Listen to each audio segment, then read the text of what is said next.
शाम नूं भी पैण तो पहला एक सूचना मिल जाती है कि फलाने स्टेज तो एक किसान खुदकशी कर गया।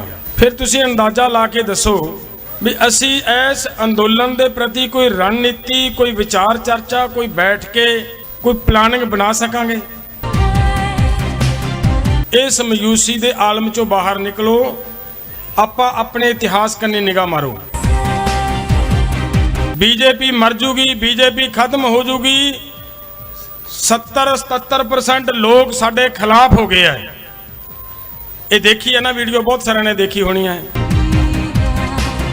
थोड़ी शांतमई लड़ाई देखियो, बड़ा लंबा चर नहीं लड़न की लोड़। जो तुसीं जिहड़े ढंग नाल बैठे हो बैठे रहे ना, मैनू जिथों तक लगता है कि मोदी जी की सरकार डिगनी है, सरकार टुटनी है। बस बस बस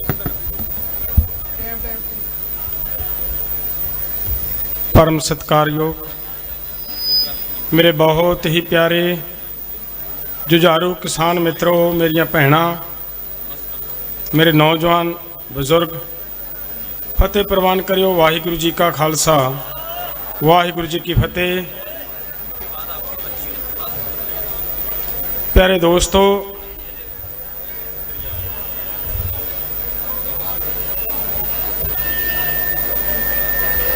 कल भी रात एक किसान ने जिहड़ी इत्थे घटना वापरी है, उस तो पहला कल सुबह 3 बजे टिकरी बॉर्डर तो टैलीफोन आया कि साडा एक किसान उत्थे शहीद हो गया। ते उसे ही दिन पहली रात नूं इत्थों फिर एक किसान ने खुदकशी की खबर आई। साडी हथ बन के बेनती है, मैं इसे मामले ते 2 बेनतियां करनियां हैं क्योंकि मीटिंग होनी है। हुणे किसान जथेबंदियां दी मैं मीटिंग दे विच जाना है। प्यारिओ, इस तरह दे नाल अंदोलन लड़िया नहीं जाना, जित्तिया नहीं जाना। जदों किते घटना वापरदी है, तुसीं अंदाजा ला के देखियो कि साडे सद्दे ते तुसीं आए हो। आपां एक सद्दा दिता सारिਆਂ ने रल के कि किसानां दी लड़ाई लड़नी आ, आओ इकट्ठे होकर लड़िए। ते सुबह भी जदों दिन चढ़न तो पहला सूचना मिल जाती है कि एक किसान शहीद हो गया। शाम नूं भी पैण तो पहला एक सूचना मिल जाती है कि फलाने स्टेज तो एक किसान खुदकशी कर गया। फिर तुसीं अंदाजा ला के दसो भी असी इस अंदोलन के प्रति कोई रणनीति, कोई विचार चर्चा, कोई बैठ के कोई प्लानिंग बना सकांगे? सो साडी बेनती है, इस मायूसी चों निकलो। मैनू महसूस हुंदा जिन्ने भी वीरां ने सुसाइड नोट लिखे है, सारियां ने यह गल कही है कि सरकार बेशर्म हो गई है, सरकार इन्ना चिर हो गया बैठियां नूं, सानू साडियां मंगां नहीं प्रवान कर रही। मैं बेनती करा वीरो, इस मायूसी के आलम चों बाहर निकलो, आपां अपने इतिहास कन्ने निगाह मारो। जिस वेले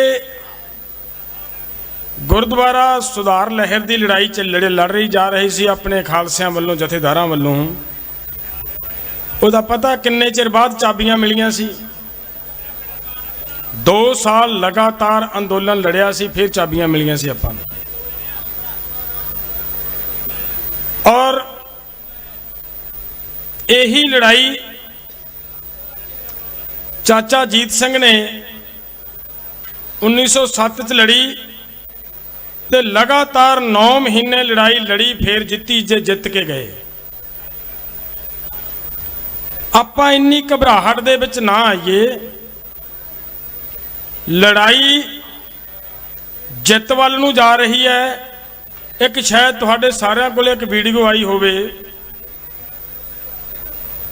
राजनाथ नूं इन्हां दी बीजेपी दी लीडरशिप है, जिहड़ी यूनियन लीडरशिप है, वो दुहाई पिट के रो रो के कह रही है कि रब दा वास्ता बीजेपी मर जूगी, बीजेपी खत्म हो जूगी। 70-77% लोग साडे खिलाफ हो गए हैं। ये देखी है ना वीडियो, बहुत सारे ने देखी होनी है। तुसीं अंदाजा लाओ ये तुहाडे शांतमई अंदोलन करके है। ਜਦੋਂ ਉਹਨਾਂ ਦੇ अंदर ये खलबली मच गई है, इस खलबली ने ही तुहाडी जित कराउणी है। बहुत लंबा समा नहीं, थोड़े समय दे विच सरकार ने गोडे टेक देने हैं। तुहाडी शांतमई लड़ाई देखियो, बड़ा लंबा चਿਰ नहीं लड़न की लोड़। जो तुसीं जिहड़े ढंग नाल बैठे हो बैठे रहे ना, मैनू जिथों तिकर लगता है कि मोदी जी की सरकार डिगनी है, सरकार टुटनी है, ये हालात बन गए। तो साडी हथ बन के बेनती है, तुसीं जित वल वध रहे हो, मायूसी दे विच ना आओ। तुहाडी जदों किसी की भी असीं खबर सुनते हैं, यकीन करियो सानू, मैं आपकी गल दसदा, मैनू अज 3 दिन हो गए रोटी खाण नूं जी नहीं कीता मेरा। साडे किसान जा रहे हैं, असी महसूस कर रहे हैं कि शायद साड़ी कोई कमी है, शायद असी इत्थे लिया बैठे। असी ऐस अंदाजा लाओ कि जेड़े परिवार का आदमी चलिया गया, उस परिवार, उस भैन, उस मां के सामने असी अपने आप नूं जाण दे काबिल नहीं महसूस कर रहे। तो कितना वड्डा घाटा है उस परिवार नूं, उन्हां बच्चिआं नूं। सो इस करके साडी हथ बन के बेनती है, असी साडी मिहनत मान लो, मेरी हथ बन के मिहनत है तुहाडे चरनां च कि कोई भी वीर अजिही कोई किसी तरह की घटना नूं अंजाम ना देवे। जे निगाह रखो, अपने आंढ गुआंढ च निगाह रखो, ट्रालियां च निगाह रखो। जे कोई आदमी ज़्यादा मानसिक तौर के उत्ते इस तरह महसूस कर रहा तो उन्हें हौसला दो, साडे वर्गियां नाल मिला दिया करो, ताकि आपां बचा सकीए, जान बच सके किसी की। एक तो इस गल के उत्ते विशेष ध्यान देने की लोड़ है। दूसरी मेरा ख्याल है, कल भी मैं इत्थों दस के गया सी स्टेज वाले नूं, मैनूं पता लग्या भी उहदी अनाउंसमेंट नहीं हुई। अज तो थोड़ा जिहा पिछे जाके किसान मजदूर एकता हॉस्पिटल खुलिया, 24 घंटे इत्थे वो डॉक्टर बैठे ने, हर तरह की तुहाडा इलाज करने लई, तुहानूं एमरजेंसी कवर करने लई। अगर किसी नूं कोई मुश्किल आउंदी है तो सब तो पहला इस हॉस्पिटल दे विच जाइए, इत्थे डॉक्टर 24 घंटे ने। ये ना होवे कि किते असी इत्थों चक के मरीज पता ना होवे सानू ते मरीज चक के भज्जिए ते दूर जांदा जांदा साडे मरीज का नुकसान कर लईए। उन्हां बेचारियां ने बहुत चंगा काम कीता है।